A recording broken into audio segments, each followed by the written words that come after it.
It's said that Lavoe is the flesh and blood personification of the Puerto Rican identity.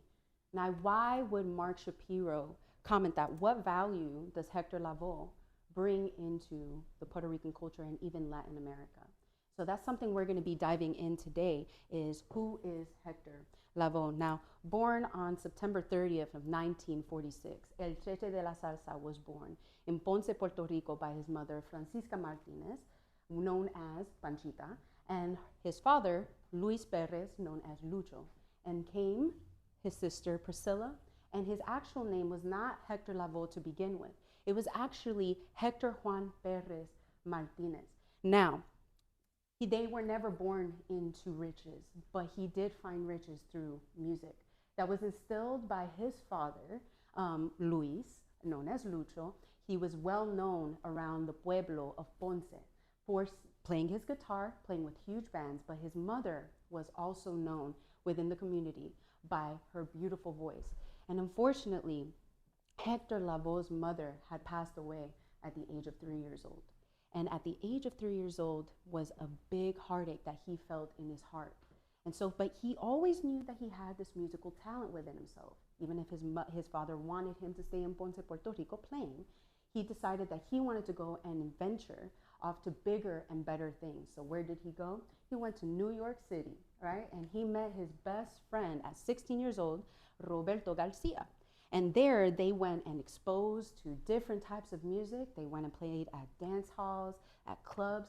And this is where Hector Lavoe was exposed to all music, producers, and he even played with the Fania All-Stars. Who discovered him was Johnny Pacheco, which was the leader of the Fania All-Stars, and Willie Colon, which was a part and in charge of all percussion. Now, Willie Colon and Hector Lavoe went on to make 14 albums together, which were bestsellers in Puerto Rico as well as Latin America. In 1969, the album La Cosa Nuestra was one of the biggest hits that ever hit the records, the stores. It was sold out. But due to the life that Hector Lavoe was living, due to fame and fortune, he did embark on narcotics, started doing heroin, drinking. So Willie decided to depart from him. But they did remain friends because they did have a fond and deep love for each other. But by 1975, Hector was a part of the Fania All-Stars and really brought them out to fame. And so he created 3 films with them. The first one being Our Latin Thing. The next one was Live in Africa with Celia Cruz, which was one of the biggest salseras in Cuba, and also the salsa.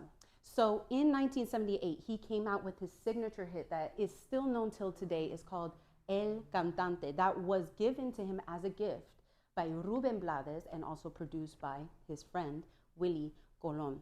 And at the end of it all, through his addictions and through everything, he made his final and last song, El Rey de la Puntualidad.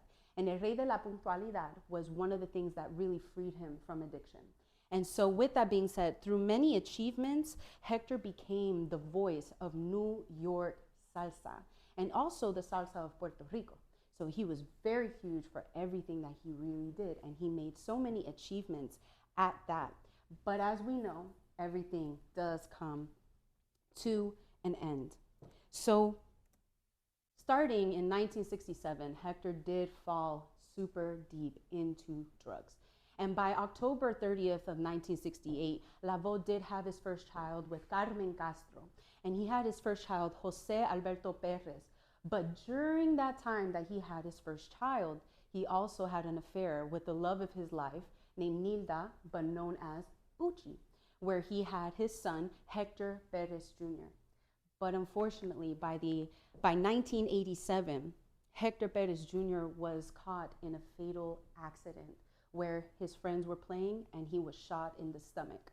And following, his mother-in-law had passed away. And following that, his father had passed away.